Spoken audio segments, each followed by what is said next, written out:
On a rejoint Station F en 2017, on a commencé à développer cette technologie-là. On s'est rendu compte qu'il y a énormément d'énormes acteurs comme Microsoft qui se lançaient sur ça. Tu t'es intéressé un peu plus tôt que d'autres entrepreneurs à l'IA. C'était pas un peu tôt? C'est marrant parce que moi, j'étais pas du tout informatique ni data de base. Ok. Je me suis dit j'allais faire du génie mécanique.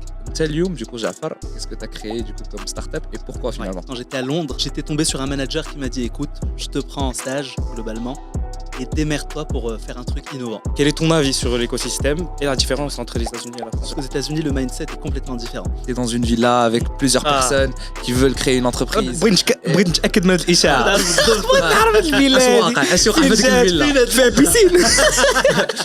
Au-delà de la partie purement scientifique et technique, dites qu'Ndoui Mahoum, un commercial. Mon N+2, il m'a dit mais qu'est-ce que tu fous chez nous?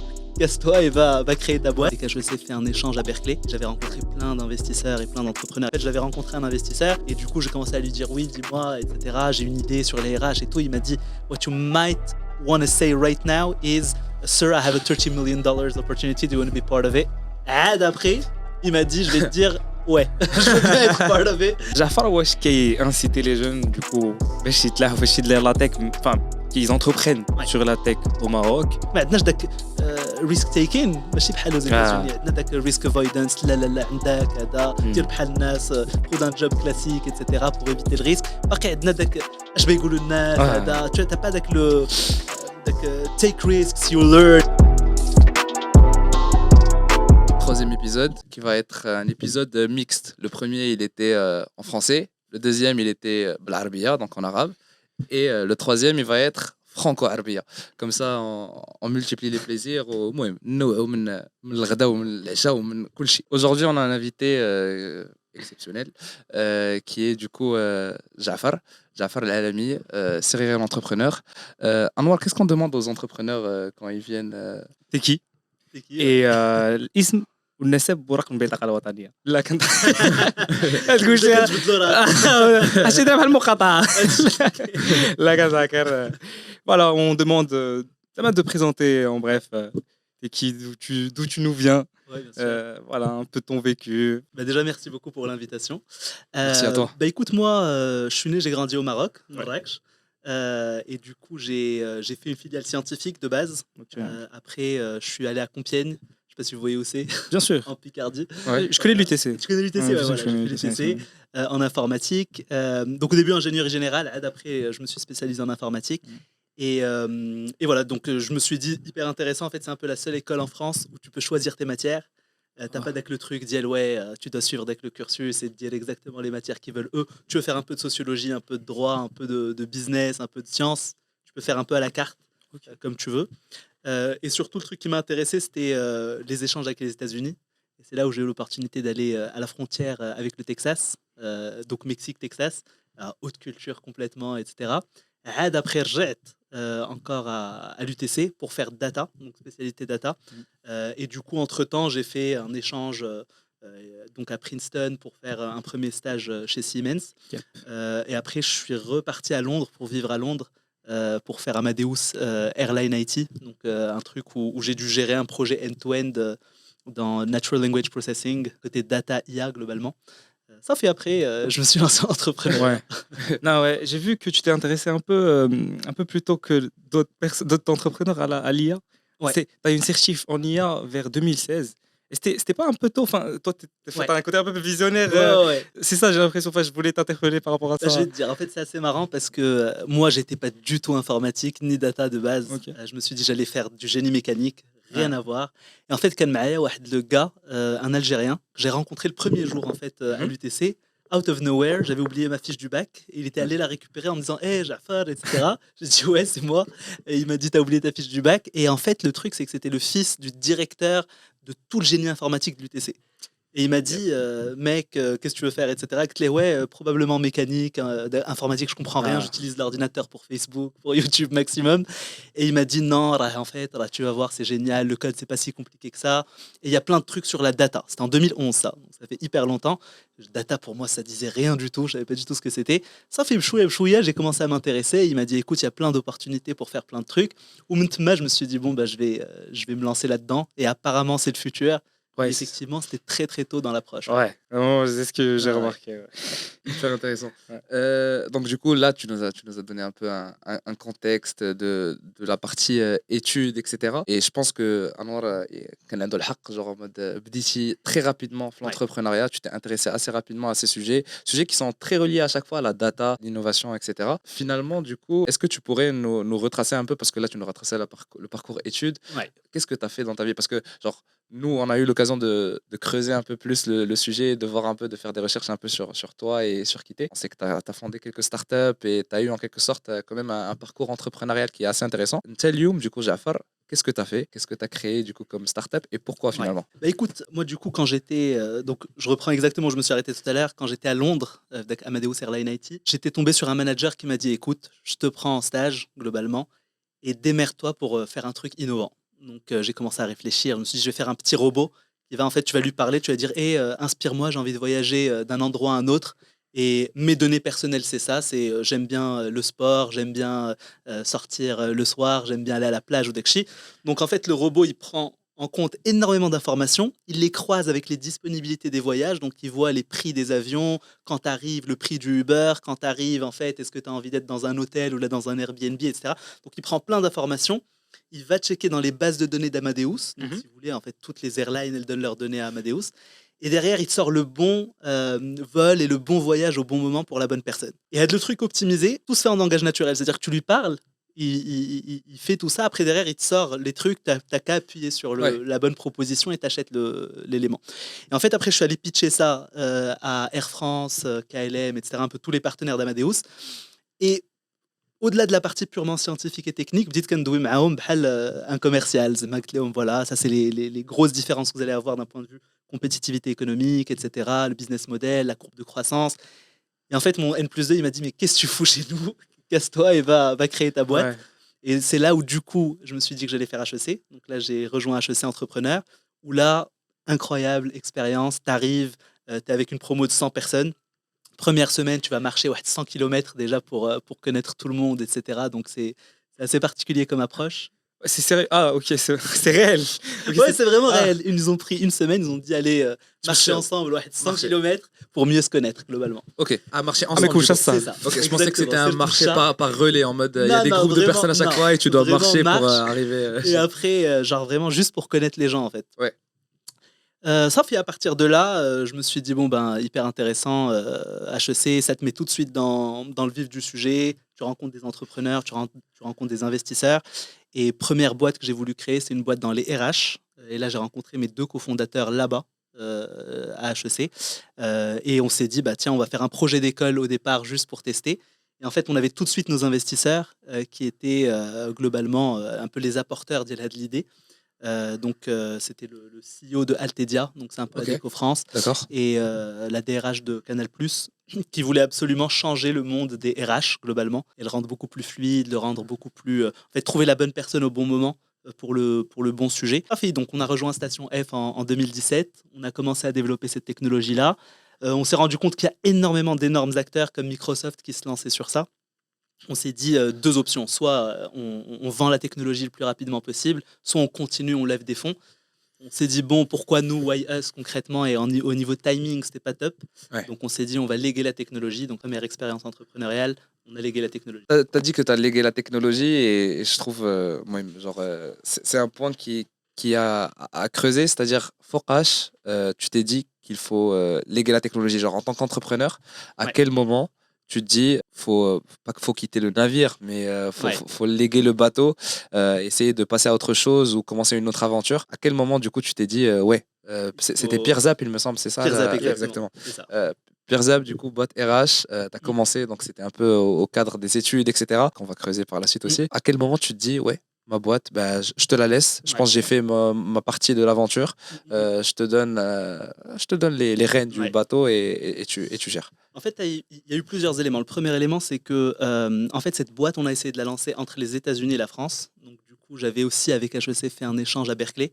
Et j'avais rencontré plein d'investisseurs et plein d'entrepreneurs, etc. Et ce qui était hyper intéressant, c'est que j'ai commencé à challenger un peu le devenir de l'outil aux États-Unis. Donc, eux, premier retour, c'est que l'évolution de l'aspect RH, déjà, ils arrêtaient de l'appeler Human Resources, ils l'appelaient People Management. pour eux, c'était pas vraiment clé d'un point de vue profit center. Ils nous disaient hyper intéressant, ok, vous allez les mettre en relation, etc. Mais pour nous, en tout cas aux États-Unis, c'est un nice to have versus un must have. Donc ce qui fait qu'il n'y avait pas forcément de valeur ajoutée hyper forte de manière à ce que ce soit un potentiel business. Donc tous les investisseurs que j'avais rencontrés m'avaient dit fine, that's good. But it's not a must, clairement. Donc, ce qui fait que déjà aux États-Unis, c'était no-go. Donc, c'est une problématique très franco-française où tu as besoin en fait des retours de tes pairs, donc des autres RH, pour leur dire écoutez, quand vous avez une telle problématique, j'ai n'importe quoi en RH, typiquement, tu as la GPEC, la gestion des compétences des collaborateurs, tu as le coaching d'un manager qui ne sait pas virer ses collaborateurs, comment faire pour le virer, etc. Donc, tu as besoin en fait d'être en relation avec les bonnes personnes qui ont déjà eu ce type de choses à faire. Donc, hyper intéressant. On s'est dit, OK, on va mettre en place une plateforme, on va essayer de mettre en place un certain nombre de choses. Idem, on s'est rendu compte que beaucoup d'interlocuteurs, surtout le cercle Oikos, globalement de tous les DRH de France, en fait, ils connaissaient les investisseurs qu'on avait. Donc, ce qui fait que tous, ils te rencontrent, ils te disent, ah ouais, ça a l'air super cool. Mais une fois que tu leur dis de payer, en fait, il n'y a pas de payeur. Ce qui fait qu'il n'y avait pas une willingness to pay assez importante de manière à ce qu'on lance le truc. Et derrière, tu avais la problématique qu'on appelle la multiplication de plateformes. Eux, ils sont déjà sur plein de plateformes. Et là, tu arrives avec une autre plateforme, en plus des 5-6 qu'ils utilisent tous les jours. Donc peut-être qu'un switch d'ailleurs ou un pivot qu'on aurait pu faire, c'était que ce soit un plugin dans la plateforme existante plutôt que de créer une plateforme complètement à part entière. Et en fait, au fil de l'eau, avec tous ces éléments-là, en fait, à un moment donné, tu te dis, est-ce que ça vaut vraiment le coup d'innover et de sortir sur quelque chose qui est réellement nice to have, sans willingness to pay. Et en fait, le vrai besoin, c'était pas forcément un vrai besoin. Il n'y avait pas une pain, c'était pas un pain killer ce qu'on proposait. C'était plus une vitamine. Quand tu regardes un peu vitamine et pain killer en termes de boîte, c'était pas une innovation où tu avais une explosion de appétence. Cette réflexion-là, le débat entre nice to have, must have, etc., que tout entrepreneur finalement a au début de sa startup ou même pendant sa startup, quand il rencontre les potentiels clients, etc. Wesh Ntaya, tu l'avais à de la réflexion avec tes cofondateurs, tu l'avais à HEC, etc. Genre, wesh, vous disiez que non, ça reste intéressant à creuser parce que finalement, on le voit, il y a énormément de nice to have qui sont assez connus, qui se sont développés et qui ont un market, etc. Mais bon, je pense si on voit des stats, potentiel d'un must have, il est beaucoup énorme que celui d'un nice to have pour évoluer en tant que startup, etc. Clairement. Donc, toi, est-ce que tu avais de la réflexion à dire que ça sera? Alors oui, on l'avait parce que surtout Berkeley, il parlait beaucoup. En France, les gens commençaient à parler du MVP, Minimum Viable Product. Et en fait, aux États-Unis, on parlait de MVB, Minimum Viable Business. Donc, ils te disent en fait ce qu'il faut faire. En fait, c'est même ta plateforme, tu dis aux gens, elle existe. En fait, tu exécutes, tu vois concrètement, est-ce que derrière, you get the check. En fait, c'est ça la validation d'une pain, c'est est-ce que quelqu'un est prêt à payer ou pas. Et c'est qu'à partir de ce moment-là que tu commences à dire, bon, il y a peut-être une vraie pain quelque part et on peut la résoudre. Ce qui est hyper intéressant dans notre approche, c'est qu'en fait, on a eu une logique très marque blanche. C'est-à-dire que tout ce qu'on développait, on s'est dit, on va créer une sorte de technologie qui, in fine, pourra être effectivement une réponse à ce problème-là, mais pas que. Dans le cas où on pivotait, en fait. Donc, en fait, ça voulait dire quoi? En fait, on s'est dit, au-delà de cet aspect purement RH, la vraie problématique, elle est au niveau du knowledge management. C'est-à-dire que dans une boîte, c'est hyper compliqué, en fait, de trouver la bonne personne qui a déjà vécu la même chose que toi ou la même pain, ou trouver la bonne personne. Donc, la problématique est beaucoup plus large que ce qu'on ciblait, nous, concrètement. C'est pour ça qu'après, quand on a légué la technologie, en discussion avec Sodexo, avec Altran, etc. Et tu te rendais compte qu'en fait, c'était pas du tout applicable qu'au RH. C'était applicable, par exemple, chez Altran, tu as une nouvelle mission de conseil qui arrive. En fait, quel est le consultant le plus à même à répondre à une telle problématique qui aurait déjà travaillé sur un sujet A ou là un sujet B. Et en fait, tu as tout un scoring en big data qui fait que derrière, il va te dire il faut absolument que tu staffes cette personne-là sur ça. En même temps, tu faisais de l'optimisation des intercontrats, parce qu'un intercontrat, un consultant, ça te coûte de l'argent, ça ne te rapporte pas de l'argent, donc problématique. Et en fait, tu avais toute cette optimisation-là et tout ce scrapping des données, plus le leveling, qui est un autre sujet, à partir d'un CV et d'un certain nombre d'expériences. Comment tu dis que une personne A ou là, une personne B est plus qualifiée pour une mission donnée, alors que c'est que du natural language processing. En fait, tu as plusieurs problématiques qui font que c'est hyper compliqué. Donc, nous, de la technologie, le cœur en fait, qu'on a développé, en fait, c'est applicable à 10 000 autres use cases, ce qui fait qu'on a pu sortir notre épingle du jeu. Donc, on n'a pas su identifier la bonne pain pour le bon product market fit. Par contre, on a construit une technologie qui est hyper intéressante en interne dans une boîte. C'est pour ça qu'on l'a vendue à une boîte qui l'a utilisée en interne pour ses collaborateurs. Ok, nice. Du coup, c'est devenu un must-have. C'est devenu un must-have interne, voilà. Voilà, c'est le but un peu.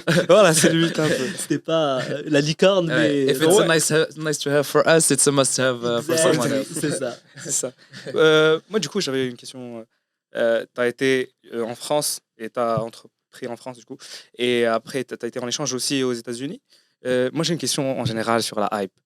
En France, comment tu vis ton expérience entrepreneuriale et le fait que tu as été aux États-Unis, comment tu as vu ça? Enfin, comment tu as vu, quel est ton avis sur l'écosystème et la différence entre les États-Unis et la France? Surtout que tu as été à Berkeley. À Berkeley Innovation. Qui pour moi, genre, surtout le diplôme entrepreneuriat extra là-bas, genre, c'est pas que c'est mystifié quand même un peu, mais ça reste quand même assez mystifié, légendaire en quelque sorte, dans le sens où on se dit t'es dans une villa avec plusieurs personnes qui veulent créer une entreprise.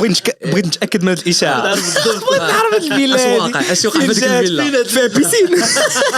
تتصرعوا الصوارخ اول Non, en réalité, c'est hyper intéressant parce qu'aux États-Unis, le mindset est complètement différent. Sur plusieurs aspects. Le premier, il est au niveau du networking. Moi, c'est ce qui m'a choqué parce que tu arrives, tu rencontres une personne. Déjà, premier élément, elle te dit How can I help you? En fait, tu n'as pas le time de ouais, ça va, il fait beau et tout. How can I help you? Les gens, pour eux, le temps, c'est de l'argent, vraiment. Et ils sont hyper pragmatiques. C'est-à-dire, quand ils décident de te rencontrer, il est déjà là pour te trouver des solutions. Moi, j'étais avec eux, on avait rencontré pas mal de personnes à la Silicon Valley. En fait, il prend son téléphone et pendant que tu parles, il te dit I just introduced you to a person that you must meet tomorrow. Via LinkedIn ou via what? Non, très souvent email. Ok. Hi. En même temps que tu es en train de parler. Ouais, alors c'est ça. C'est robotisé. Quand même jusqu'au bout. Genre c'est robotisé en mode. C'est limite robotisé, c'est ça. T'as un ça sans personne. Le gars il multitask, il t'écoute et en même temps il rédige. Non mais franchement ils sont hyper bons là-dessus, donc c'est hyper cool le networking. Par contre ils doivent juger que t'es bon parce que derrière. Peut pas obtenir parce que c'est son réseau et c'est hyper important le réseau.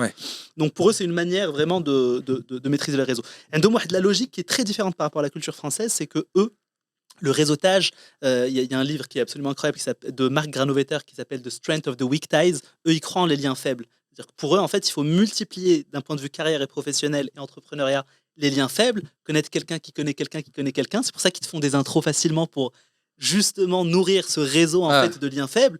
Versus en France où tu vas plutôt travailler ton réseau de liens forts, qualitatif et hyper restreint, et c'est beaucoup plus complexe en fait de créer du lien. Et pour eux, c'est beaucoup plus simple en fait de connaître quelqu'un qui connaît quelqu'un qui va t'ouvrir les portes dont tu as besoin en fait. Et c'est pour ça que ça va hyper vite. Par contre, derrière, c'est plus difficile de construire des vraies relations de confiance avec X ou Y. Mais pour le coup, d'un point de vue business, c'est brillantissime. Donc ça a ses avantages et ses inconvénients. Exactement. Finalement. Ça, c'est vraiment le premier truc que j'ai identifié. Deuxième élément très différent aussi aux États-Unis, c'est la notion d'argent. C'est beaucoup plus simple en fait de lever des fonds, clairement. Alors aujourd'hui, il y a un certain contexte qui fait que, pour autant, en fait, tu parles vraiment de cash très facilement. Je me rappelle, j'avais rencontré un investisseur et du coup, j'ai commencé à lui dire oui, dis-moi, etc. J'ai une idée sur les RH et tout. Il m'a dit What you might want to say right now is, sir, I have a $30 million opportunity. Do you want to be part of it? Et d'après, il m'a dit, je vais te dire, ouais, je vais être part of it. Comment je vais avancer, etc. En fait, ils parlent vraiment que profit center, cost center. Profit center, cost center. Ils n'ont pas de time. Ils vont hyper vite là-dessus. Ça peut paraître très robotisé et très speed, globalement, d'un point de vue purement européen ou marocain. Mais c'est hyper efficace. Et donc, ce qui fait que pour ma prochaine boîte, juste après que j'ai lancé Bonaparte, juste après Peers Up dans l'immobilier, ce qui était absolument incroyable, c'est que, honnêtement, on était en France pendant 2 mois. On était toujours sur la même idée. On ne savait pas encore si c'était pain ou si c'était un must-have ou un nice-to-have. On est parti aux États-Unis. En 5 jours, j'ai jamais de ma vie autant appris. Incroyable. Tu es à Menlo Park, tu rencontres les différents investisseurs. Onset Venture, c'était le premier qu'on avait vu. On était venus, on a présenté Bonaparte, ce qu'on veut faire concrètement et tout. Genre, ils étaient en train d'écouter, de prendre des notes et tout. Et ils nous disent, this is 2010. Alors directement, c'est pas du tout ce que vous voulez faire. This is exactly what you don't want to be doing. I know this startup that did that and it was a failure, etc.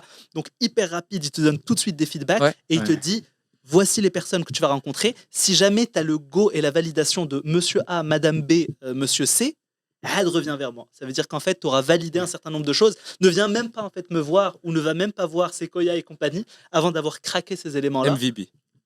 Non mais genre vraiment, et même pas MVP, même dans l'architecture et la conception de ton business en fait. Ton business plan, il va pas durer très longtemps si tu vas dans ce sens-là.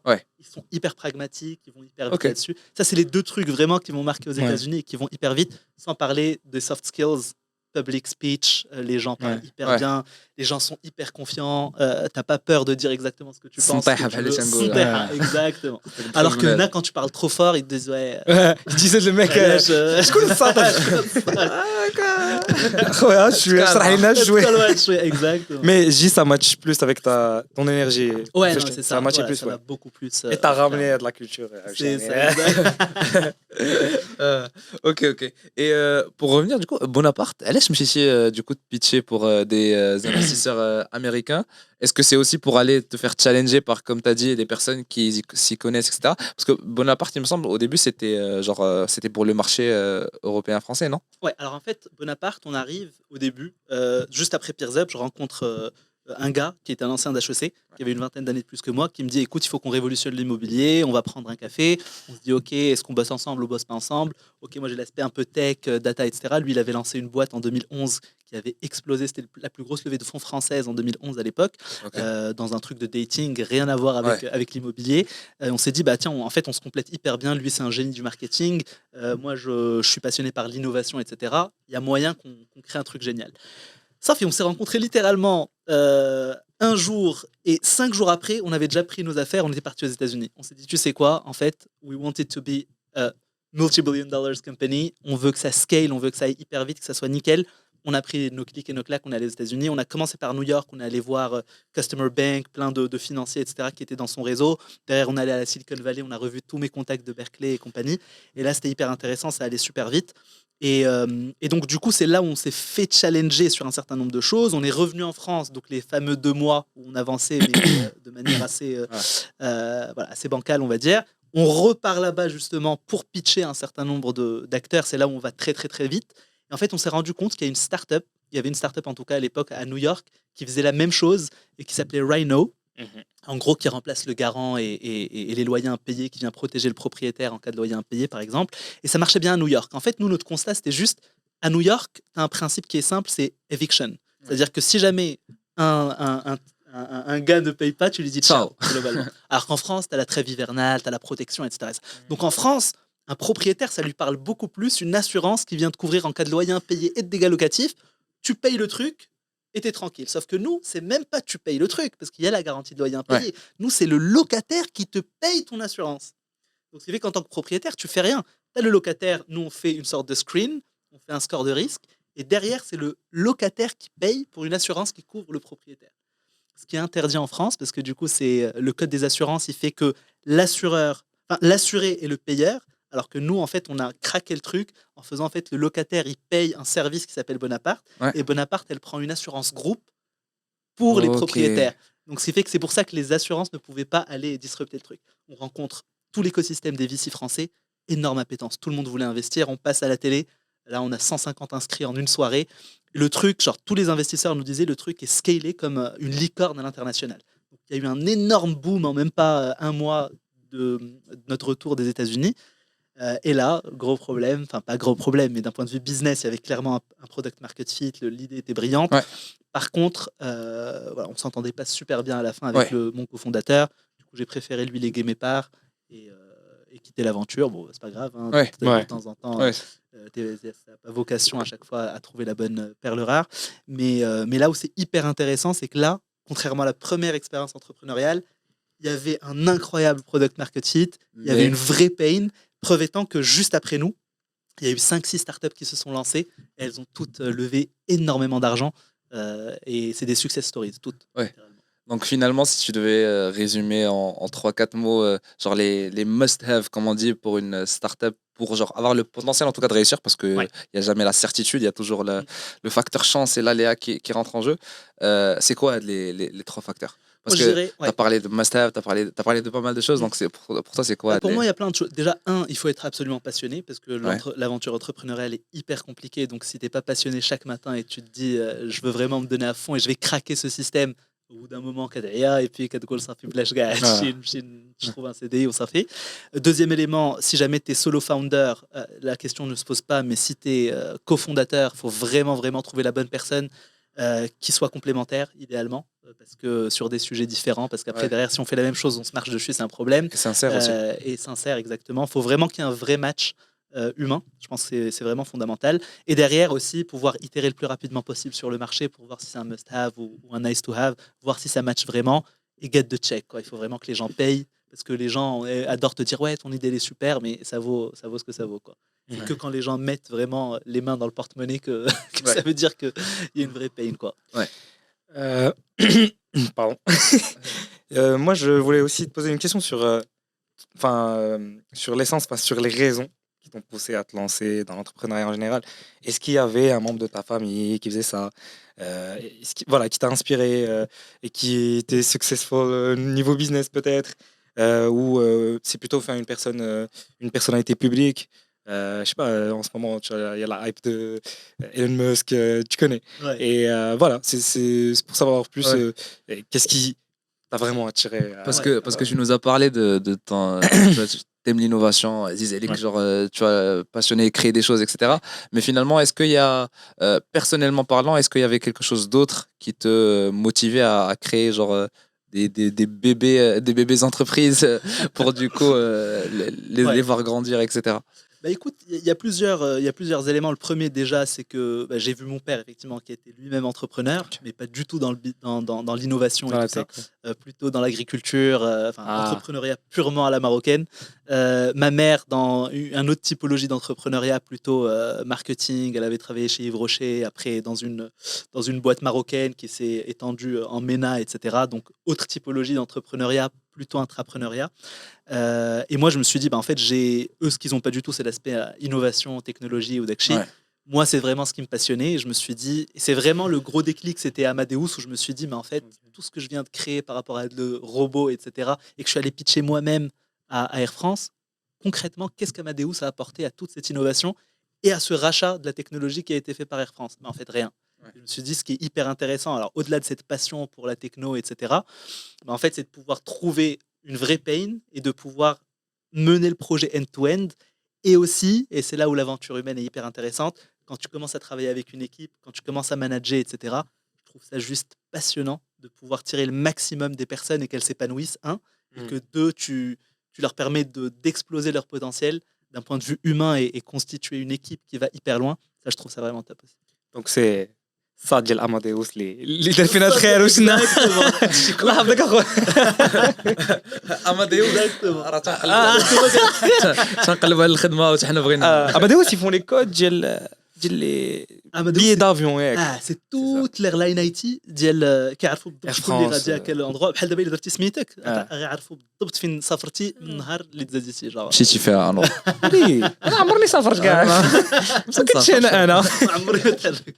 Ah là là. Ok.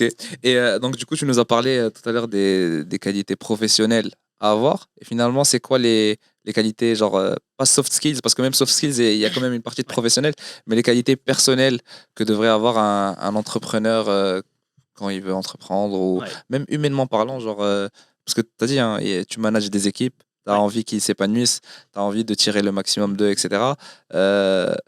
Comment tu fais tout ça et c'est quoi un peu les qualités à avoir? Moi, je pense que je résume ça souvent sur 3 axes. 1, il faut d'abord savoir se connaître, globalement. Deuxièmement, connaître son environnement. Et troisièmement, bien s'entourer. Ça, c'est les must. C'est un peu le triptyque, à mon avis, pour être résilient et pour réussir en tant qu'entrepreneur.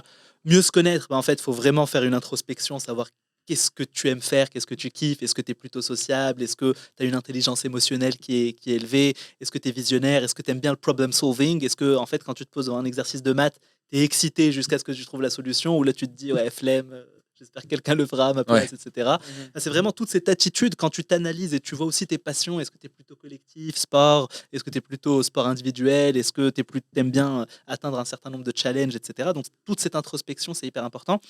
Et l'autre élément qui est hyper intéressant, parce qu'en tant qu'humain, on est tous des animaux sociaux globalement. Et en fait, souvent, ce que tu penses, ce que tu dis et ce que tu fais, c'est pas forcément aligné. Ouais. Et en fait, quand tu atteins de l'alignement, à mon avis, de ce que tu penses, ce que tu dis et ce que tu fais, ça s'appelle la congruence.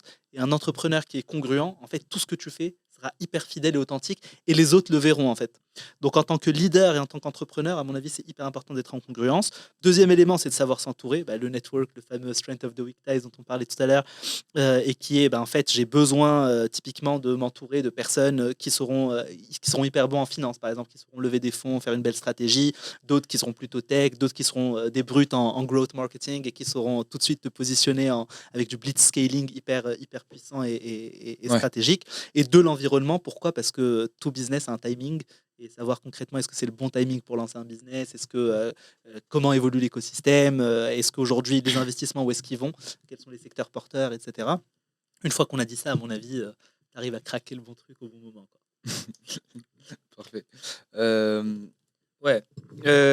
Pour la suite, est-ce que Jafar, tu arrives à avoir un équilibre entre ta vie personnelle et la vie de start-upper? On connaît, c'est en moyenne, toi, tu passes combien de temps dans ton taf? C'est 50 heures par semaine? Ouais, plus dans les 70 à peu près. Ouais. Donc, on a le bon chiffre. C'est ça. Non, franchement, après, il faut se passionner. Il faut plus voir. Déjà, il faut se donner du temps, ça c'est sûr. Il ne faut pas non plus avoir zéro frontière. C'est hyper important de se mettre une frontière et de se faire some me time concrètement avec ta copine ou ta femme aussi, tes enfants si tu en as, avec tes amis. Enfin, c'est hyper important, la famille, voyager un peu. Enfin, cet équilibre, il est fondamental. Après, libre à chacun, bien sûr, de donner plus ou moins de force ou de poids à la vie pro. Et c'est ça qui est hyper intéressant en entrepreneuriat, c'est que derrière, en fait, tu t'éclates quelque part. Donc, pour moi, ça rentre un peu dans le me-time aussi, d'essayer de craquer des éléments, d'essayer d'aller le plus loin possible, d'avoir des idées. Tiens, et si je contactais tel et tel CEO de telle boîte pour pouvoir potentiellement prendre un café. Et du coup, en fait, tu mêles un peu les deux. Tu prends un café au soleil et en même temps, tu avances professionnellement et tu crées du lien globalement. Donc, il faut jouer un peu sur, à mon avis, un peu tous les fronts. Mais il ne faut pas être que business et mettre sa vie on hold globalement, juste pour avancer. Parce qu'en fait, les chances sont infimes pour réussir. Pour devenir la prochaine scale-up qui va exploser tout. Il y a quand même une grosse part de risque. Donc, mettre sa vie on hold des 5 ans où tu es à fond et après, derrière, tu échoues, c'est bien l'échec et tu apprends, etc. Mais tu te dis, mais pourquoi je n'ai pas avancé aussi sur les autres volets de ma vie ? Il n'y a pas que le volet professionnel. Il y a aussi le volet perso, etc. Il y a tout un équilibre. Et je pense que c'est important d'avoir ça en tête. Et c'est vrai qu'en tant que first entrepreneur, tu l'as pas vraiment en tête et tu mises tout dessus. Tout Surtout quand tu enchaînes l'expérience. Tu as enchaîné Pirza, Bonaparte, là du coup avec la Tour Média, etc. Genre, une sorte de projet intrapreneuriat, etc. Donc du coup finalement, toi du coup, Jafar, tu aimes faire quoi dans ton temps libre? Genre, est-ce que tu as des... Parce que le fait d'être serial entrepreneur, c'est une passion. Ça, on peut pas te l'enlever. Quand tu enchaînes les entreprises ou les projets, en tout cas, c'est que tu aimes faire ça et que c'est que tu vas continuer à faire ça, comme on dit, Inch'Allah. Mais est-ce que tu as des trucs que tu aimes faire à côté, je sais pas moi, du sport, la musique En fait, c'est hyper intéressant parce que je pense que plus en fait ton rythme entrepreneurial et professionnel est hard et très poussé, plus tu as besoin du même niveau, à mon avis, d'énergie dans ta vie perso. Donc, ce qui fait que dans la vie perso, typiquement, là, pour le coup, j'avais fait mon premier semi-marathon il y a à peu près 6 mois. Là, le next step, ce serait le marathon. En fait, tu essayes d'aller, à mon avis, au maximum, push the limits, globalement. Think outside the box, aller le plus loin possible. Donc ça, c'est des choses que j'aime beaucoup. Voyager, c'est juste génial et tenter de nouvelles expériences qui sortent du quotidien, ça c'est excellent. Typiquement, l'été dernier, j'avais fait le chemin de Saint-Jacques, Santiago de Compostela, et on avait marché 300 km. Tu marchais en moyenne 40 km jour, sous le soleil, tu te réveilles à 5 h du mat, tu marches, tu y vas, et c'est une méditation incroyable. Et t'essayes d'aller le plus loin possible sur tous les volets en fait. Et ça, je trouve ça hyper intéressant. Et le truc, je sais pas si vous avez lu The Miracle Morning. Non, c'est un livre qui est génial, qui te dit, tu travailles sur tes saviors. Sur tes saviors, c'est quoi? En fait, c'est même, tu te réveilles le matin et déjà, côté spirituel, Katslé, où là tu médites, ou l'Ada, c'est hyper intéressant. Le A, c'est l'affirmation. Tu te dis concrètement qu'est-ce que tu veux être, qu'est-ce que tu veux faire. Tu vois, ça paraît ridicule, hein, mais c'est important, spirituel. Bizarre, mais l'affirmation, si tu veux, la partie spirituelle, c'est le premier S. Ensuite, tu as A, l'affirmation. Derrière, ta V, c'est la visualisation. Comment tu te visualises. Tu prends ton temps et tu te dis comment je me vois dans 5 ans, en fait. Mais tu te vois vraiment sur un yacht ou là, juste dans une campagne. Libre à chacun de vouloir être ce qu'il veut par la suite. Et ensuite, tu as la partie sport, c'est hyper important aussi. Tu as la partie read and write aussi. Donc, tu as un peu tous les éléments qui font qu'à mon avis, tu trouves un certain équilibre personnel. Et voilà. Ensuite, toute la partie, comme je disais, soit femme, soit enfant, soit ami, soit la partie, parce qu'on est des animaux sociaux. Donc, voilà. Donc انا quand même parce que du coup même انوار جرى عندي واحد السؤال قبل علاش كاع لي ستارت ابر ديالهم يجريو C'est hyper كلشي. انا je trouve que c'est les franchement il y a plein de décisions que j'ai prises en courant كيفاش كتجري كتبقى غير كتفكر حيت رجليك صافي كيمشيو ما كتبقاش تفكر فين غادي. انوار فين تجري انت تاخذ انا فاش كنجري كان جو كور كونتر لا مونتر خاصني نفوت الريكورد ديال السيمانه اللي فاتت il voit les je me donne beaucoup de pression. C'est plus côté sprint, c'est pas endurance. Non, en fait c'est juste pas des marathons. Moi je suis plutôt dans le 5000. Ok. Maximum 10 000. Donc c'est beaucoup sur de la vitesse et de la perte quand même. Ouais, c'est ça. Je sais pas, toi t'étais. C'est plus de l'endurance. Ouais, t'étais. Plus semi-marathon. Tu sais, donc les crosses اللي كنا كنديروهم في راسك شي فيكتور هوغو هما اللي عزاز علينا ما فيكش كنبيرفورمي كنطلع بوديوم فرحان هذا شي كروس ناسيونال فرحان انا ديجا واحد كونكورونس دائما لا راه غنفوت كاين شي مره غنهبط انا وياك Et du coup finalement semi-marathon ça va, t'avais réussi? Ouais non franchement c'était pas dur, tu t'étais préparé avant? Mon truc c'était ouais. Parce que du coup, c'est le truc qui est génial. Du coup, tu faisais du fractionné, tu vois, dire très vite, ensuite tu t'arrêtes, ensuite très vite, ensuite tu t'arrêtes, ensuite tu fais des plus longues distances. Il y a une préparation qui est vachement cool. Moi, mon but, c'était juste de le finir, de pas m'arrêter du tout, et de le finir. Premier milestone. Après, tu t'habitues. Le chemin de Saint-Jacques aussi, ça m'a poussé à marcher beaucoup, etc. Ça fait next step marathon, ça c'est un autre délire, je pense. Moi, je me rappelle, genre, j'avais fait un semi-marathon quand j'étais plus jeune, genre au lycée, et j'avais fait aucune préparation. Et Khali, genre mon oncle, etc., quand il m'a dit ouais, viens, on va faire un semi-marathon. C'était le semi-marathon de Casablanca, etc. À la fin, je peux t'assurer que je pense j'ai pas marché pendant une semaine. Fin de day, Là, il faut se préparer, c'est chaud sinon. Donc du coup, prochaine fois préparation. Ouais. En gros, pour moi, avant les études, quand je faisais la course ou je faisais du sport et je poussais mes limites, je me disais, c'est un peu similaire à ce que je peux faire aussi à l'école, ou pousser aussi ses limites. En fait, dès que كنوحل في شي ورقه كنقول انا كيفاش كندير في الجزره كنزير راسي وهذا نفس الحاجه غندير في هذه الورقه هذه واخا سي ديفيسيل با لا ميم شوز ابري شاكان واحد لانتيليجونس فوالا. Notre podcast il s'appelle Moroccan Mavericks pour une raison qui est assez logique, c'est que on est marocain, tu es marocain, et donc on aime bien parler du Maroc et aussi de nous la vision le Maghreb, genre qu'est-ce qui se passe aujourd'hui, est-ce qu'il y a des startups, est-ce qu'il y a de l'investissement et comment ça va évoluer tout ça. Toi, je pense que tu as eu énormément d'expérience à l'étranger, ce qui est énorme. Est-ce que tu as un peu un regard de ce qui se passe au Maroc aujourd'hui, en termes que ce soit de réglementation, de création de fonds, de véhicules d'investissement, etc. Et est-ce que c'est quelque chose qui t'intéresse? Clairement, je pense qu'il y a énormément de choses à faire au Maroc. Là, quand tu analyses sur les derniers mois, les dernières années, il y a énormément d'éléments de l'écosystème qui sont en train d'émerger. Au niveau investissement, au niveau start-up, tu le vois aussi, le GTEx à Marrakech récemment, tu commences à voir une émergence d'un certain nombre de choses qui font que on veut investir, on veut mettre en place un certain nombre d'éléments et d'atouts pour le Maroc. Mais quand tu compares juste par rapport à l'Afrique, mine de rien, on est encore un peu à la ramasse quand tu analyses avec le Nigeria, South Africa, Kenya et l'Égypte. Mais vraiment, les 4 ados, ils sont beaucoup plus gros. C'est-à-dire que je pense l'année dernière, il y a eu à peu près plus de 200 millions d'investissements juste pour les startups, versus Maroc-Tunisie où tu es autour des 5 millions, allez, ça va jusqu'à 10 millions max. En termes de levée. En fait, Tunis, ce dont on parlait, ils ont surtout encore plus maintenant. Un peu plus, mais en fait, c'est parce que c'est facilité par la réglementation. Ils ont un truc qui s'appelle le Startup Act, où donc du coup, en plus on en parlait hier pendant le deuxième épisode. En gros, pendant 5 ans, t'as pas besoin de payer l'impôt sur le revenu quand tu crées une startup et tout.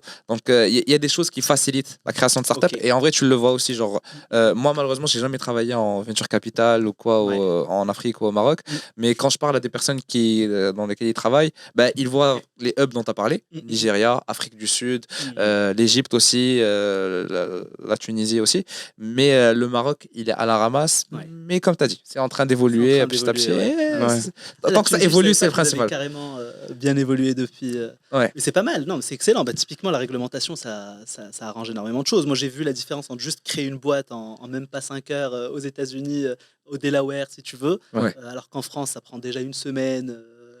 Et encore, si le greffe avance aussi vite que tu veux avancer, au Maroc, ça prend encore plus de temps. Marrakech aussi. Marrakech, ça va prendre un peu moins de temps. Non, c'est clair, ça prend beaucoup plus de temps, mais il faut changer beaucoup de choses, même les mentalités, même la prise de risque. Maintenant, risk taking, ماشي بحال aux États-Unis. عندنا داك risk avoidance, لا عندك هذا دير بحال الناس خذ un job classique, etc. pour éviter le risque. باقي عندنا داك اش بيقولوا الناس هذا tu n'as pas داك take risks you learn, etc. ما عندكش هاد voilà تلاح في الماء صافي. T'as pas encore le mindset, je pense que ça joue aussi. Après, dans l'écosystème, ouais, bien sûr que si derrière c'est exempté d'impôts, tout le monde va se lancer là-dessus. En France, mine de rien, tout le monde sait que tu peux entreprendre en étant au chômage et derrière l'État te paye. Ça dérisque la situation un minimum. Pendant 2 ans, pas mal de trucs pendant 2 ans, tu as un salaire en quelque sorte, tu peux subvenir à tes besoins. Pour entreprendre. C'est juste génial. Et si on avait l'écosystème comme ça qui fait que tu restes quand même assez safe, on va dire, pour créer de la valeur, c'est excellent. Après, oui, c'est vrai que quand tu es dans un écosystème comme aux États-Unis, Silicon Valley, Stanford, Berkeley, Menlo Park avec tous les investisseurs, d'autres entrepreneurs dont tu peux tirer des leçons, etc. Au Maroc, tu n'as pas ça en fait. Tu as très peu d'entrepreneurs dont tu peux apprendre. Finalement, chaque marché est différent. Le marché marocain, il est spécifique. Même si tu demandes à un entrepreneur français ou l'américain. C'est sûr. Il y a des pays qui sont spécifiques à l'Afrique. Exactement. C'est hyper spécifique. Mais je pense qu'on va dans le bon sens et il faut continuer à investir. Et genre, est-ce que tu vois finalement des patterns similaires? Parce que, genre, tout à l'heure, genre, les États-Unis, c'est industrialisé. Les gens, I'm gonna send him an email and he'll get to contact you, bref, etc. En France, c'est que ça commence à arriver un peu plus, genre, c'est pas industrialisé encore, mais genre, ça commence à devenir mature en termes de maturité, et le Maroc un peu moins, du coup, en ordre chronologique. Mais est-ce que tu vois qu'il y a des patterns similaires entre ton expérience aux États-Unis, ton expérience en France, et toi aussi ta vision par rapport à le Maghreb? Est-ce que tu penses qu'il y a des choses, parce que tu as raison, hein, c'est des marchés différents, donc du coup, faut répondre différemment aux choses, mais est-ce que finalement, il y a des choses intrinsèques genre, qui sont assez similaires? En fait, ce que je trouve absolument incroyable au Maroc, c'est une vraie connaissance en fait quand on veut s'y mettre sur les éléments technologiques, les développeurs, le maths, même je pense que, alors je sais plus si c'est d'actualité ou qu'il y avait énormément d'applications sur Google Play, où le Maroc c'était un des pays qui produisait le plus d'applications en volume. Ça me choque pas. Et c'est juste incroyable. Et tu te dis, les talents finalement aujourd'hui aux États-Unis, un développeur ça coûte hyper cher. En France, d'abord, les États-Unis commencent à avoir leurs ingénieurs en France et la partie business aux États-Unis, parce qu'en France c'est moins cher. Alors dis-toi, au Maroc c'est encore moins cher et tu as des ressources qui sont absolument brillantes. Donc on a de la matière grise qui est le vivier. Donc ce qui fait que derrière il a les structures avec, etc. Je pense qu'on peut aller beaucoup plus loin. Donc ce qui fait que, à mon avis, au Maroc, ce qui serait vraiment bien, c'est de capitaliser sur l'humain. Il faut lui mettre à disposition l'écosystème pour avancer. Il faut qu'on puisse aussi communiquer aux jeunes. Qu'est-ce qu'un entrepreneur, qu'est-ce qu'il faut faire, etc. Il y a beaucoup de gens qui sont silotés en fait. Si tu es excellent en maths, tu fais moi le business. Si tu es excellent en business, le marketing. La culture générale, c'est pas quelque chose qui est clé au Maroc. Tu t'intéresses pas à l'actualité, tu t'intéresses pas à la sociologie, tu t'intéresses pas à comment les gens réfléchissent, à l'histoire, etc. Souvent, tu es très spécialisé. Soit tu es dans l'histoire, soit tu es dans la sociologie, soit tu es dans la science, et tu n'es pas multitasking. 360. Exactement. Jafar, qui inciter les jeunes, du coup, la tech, enfin, qu'ils entreprennent sur la tech au Maroc, que même s'il n'y a pas encore... voilà, moi, je lis le côté, l'état démographique avec la demande, avec tout ça, parce qu'on n'est pas encore nombreux au Maroc. On n'a pas toujours besoin d'une néobanque en ce moment, je dirais, parce que les banques proposent beaucoup de services, et plusieurs Marocains n'ont pas de compte bancaire, et etc. Est-ce que Jafar incite les jeunes de s'investir dans la tech, sachant que la tech, ça rapporte pas de l'argent à court terme, ça rapporte de l'argent à long terme. Et si plutôt l'idée qui compte, tu vois, c'est de la passion, c'est de la hype, les jeunes, sachant que voilà, ils s'investissent à faire comment on dit ça, des applications. Des applications. Ah, exactement. Voilà, des applications. Les applications, là, on va par exemple faire des applications de dating. Au début, c'était juste des applications. C'est devenu des startups. C'est devenu tout un écosystème. Dès qu'ils j'ai marketeur, voilà, c'est ça. Est-ce que, voilà, je trouve que les jeunes investissent, voilà, la tech et tu te concentres surtout sur l'idée. Elle est le flou. Elle a le fait que voilà, il faut faire de l'argent au plus vite possible, plutôt s'intéresser à l'idée. Moi, je pense que ce qui est hyper important, c'est peut-être considérer. Il y a deux typologies de technologie et d'innovation. Il y a ceux qui sont des pure players, une néobanque, etc., où vraiment ton produit il est technologique et la finalité, c'est vraiment la partie technologique et scientifique. Et il y a innovation as an accelerator, en fait. Et pour le coup, c'est là où c'est hyper intéressant, parce que tu prends au Maroc, tu as des business qui sont hyper simple, que je connais bien, du coup, l'agriculture. Tu vois, mais la technologie, l'idée, c'est pas de remplacer l'agriculture. L'idée, par contre, c'est d'avoir la technologie comme étant un accélérateur. Si tu as des sondes, par exemple, qui vont capter pour la plante, minéraux, est-ce qu'il lui faut plutôt de l'azote pour de la vigueur, est-ce qu'il lui faut plutôt de l'eau, est-ce qu'il lui faut plutôt de trucs, etc. Et automatiser les vannes, automatiser l'apport en sels minéraux, etc. Tu vas pouvoir capter aussi avec de la data, est-ce que j'ai Deda qui te mange le fruit avant même qu'il fleurisse, etc.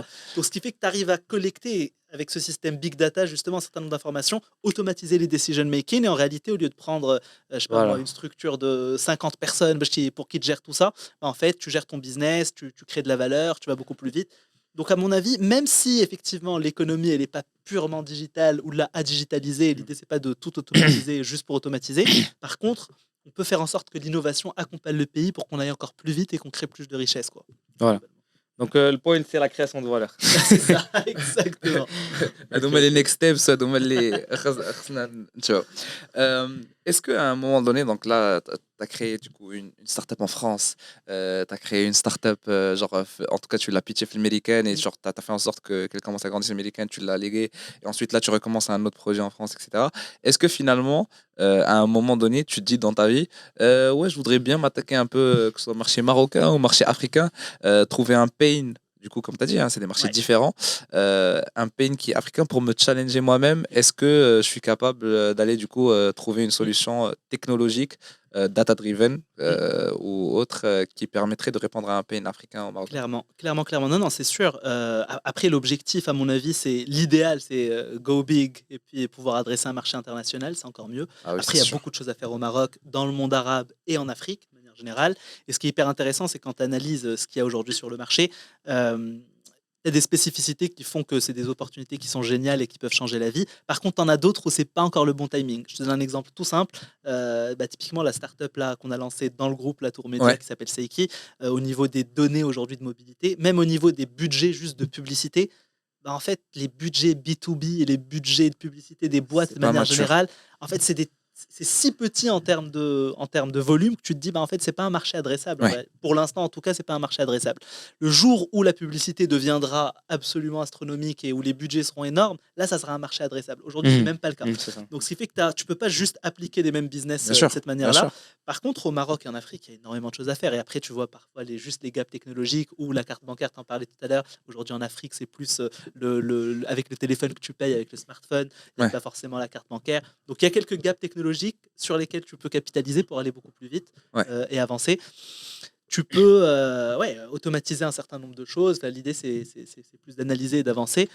Moi, je me vois plus personnellement accompagner peut-être des entrepreneurs en Afrique et au Maroc, essayer d'être catalyseur, parce que je pense que la connaissance et le retour d'expérience et créer, pourquoi pas, un écosystème, ça, ce serait vraiment un rêve de me dire comment créer des incubateurs, mais vraiment qui pensent big, qui ne vont pas penser que Maroc, par exemple, être au Maroc, et penser tout de suite à créer...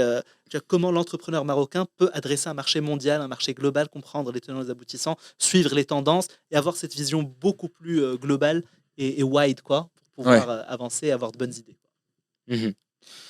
Voilà, donc toi, tu veux plutôt les accompagner, mais pas encore te lancer au Maroc. Pour l'instant, je réfléchis. Après, il faut d'abord que j'ai un succès international.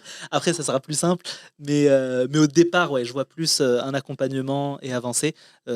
Peut-être que le jour où j'aurai l'idée qui sera purement africaine ou purement marocaine, bien sûr. C'est juste que là, aujourd'hui, je ne l'ai pas. Ok. Je crois qu'on peut passer au tac au tac.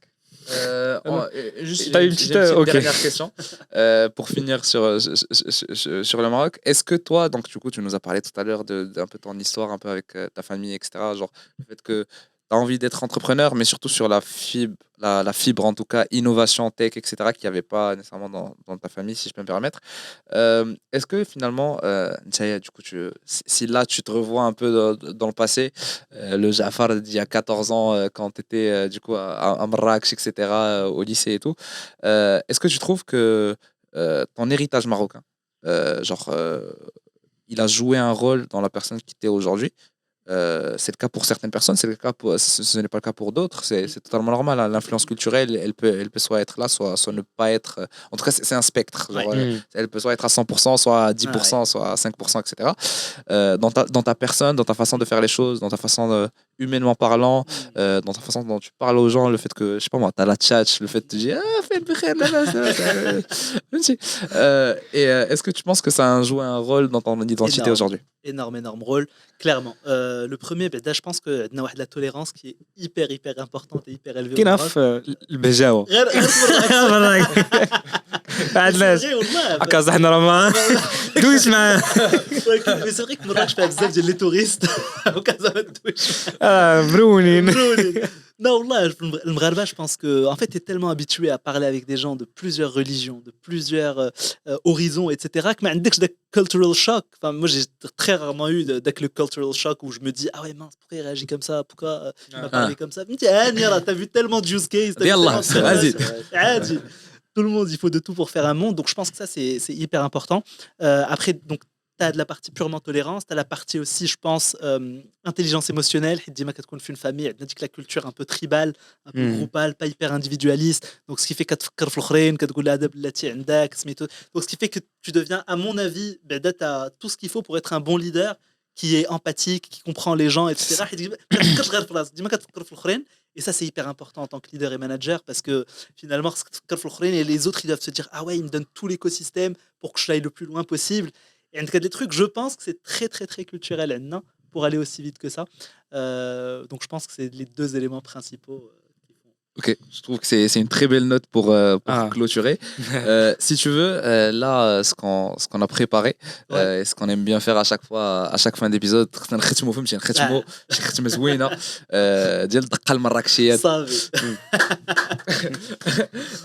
avec un jeu. Du coup, c'est des questions oui ou non. Ou du coup, tu as le choix entre deux.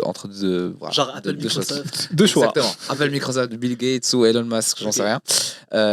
Et le but, c'est d'essayer de répondre le plus rapidement possible. Malheureusement, on n'a pas de compteur. Nos téléphones sont un peu éparpillés dans la salle en train de filmer à gauche, à droite. Mais on va faire en sorte de. Je vais faire le chronomètre. Mental. Ouais, exactement. On commence. C'était prêt? Allez, go. Let's go. Si maintenant tu avais le choix de refaire tout à zéro, c'est-à-dire derrière les 3 startups, etc., aurais-tu créé ta startup dans un autre pays que la France ou les États-Unis finalement? France, je pense. C'était pas un choix, c'était plus genre en mode aurais-tu c'était oui ou non? Ouais, le fait de créer ta startup. Non, franchement, je suis content de ce que j'ai fait. Donc oui, ok. Rien à refaire. Recommanderais-tu à toi plus jeune de se lancer dans l'entrepreneuriat? Sachant que t'es jeune en vrai. Plus jeune encore? Ah ouais. يلا خونا تولد ما تزاد ما واحد الفكره في لاطيك انا ما باش نمشي للمدرسه. Trouves-tu qu'avoir un équilibre entre vie professionnelle et personnelle est essentiel pour réussir en tant qu'entrepreneur? Oui. Marrakech ou Paris? Marrakech. JTEX ou Vivatech? JTEX. السؤال شويه صرت لي طاكسي ولا كوتشي؟ Coaché. Crois-tu que l'écosystème des startups au Maroc évoluera de manière significative dans les années à venir? Clairement. Te vois-tu continuer du coup, à travailler dans le domaine de l'entrepreneuriat à long terme? Oui. Penses-tu que les entrepreneurs doivent prendre des risques calculés pour réussir ou pas? Oui. Clairement des risques calculés. Ouais. Est-ce que tu considères l'échec comme une opportunité d'apprentissage plutôt qu'un obstacle insurmontable? Oui, par contre, fail, but fail fast. Pas non plus passer sa vie dans un échec. Ndjia ou Rfisa? ولا طنجيه طنجية. وتعرف يدير لك صح احسن مني كاين شي الهضره ما كاينش كاينش لا اسمح لي Et tu es convaincu que le Maroc a le potentiel de devenir un hub en Afrique Régional. Des startups tech. Régional et continental, clairement. Excellent. Et enfin, est-ce que ce podcast t'a plu? Est-ce que tu as aimé l'expérience Excellent podcast, d'échanger avec nous? Bravo. Et incroyable au niveau des questions, au niveau du setup, au niveau de l'orga. Ouais. Big up à la régie. Hein. Big up à la régie. Anas Aouad dans le building. Anas Aouad, on mettra le gang. C'est nickel, bravo. Bah, écoute, merci énormément. Vraiment, c'était un plaisir de t'avoir. Énormément de choses, on a appris énormément de choses dans un court piece of time en quelque sorte, laps de temps. Je tiens à remercier toutes les personnes qui écoutent notre podcast. N'hésitez pas, je sais pas si il y a des personnes qui sont intéressées par l'entrepreneuriat d'aller échanger avec Jafar. Je sais que lui, pour le coup, il est énormément présent là-dessus et il aime bien échanger avec les gens pour leur donner des conseils ou accompagnement ou autre. Et sinon, نور انا عندي واحد واش ديما كنقولها في الاخر لونج لايف موراكن مافريكس مرحبا والف مرحبا يلا بسلامه et à la prochaine بسلامه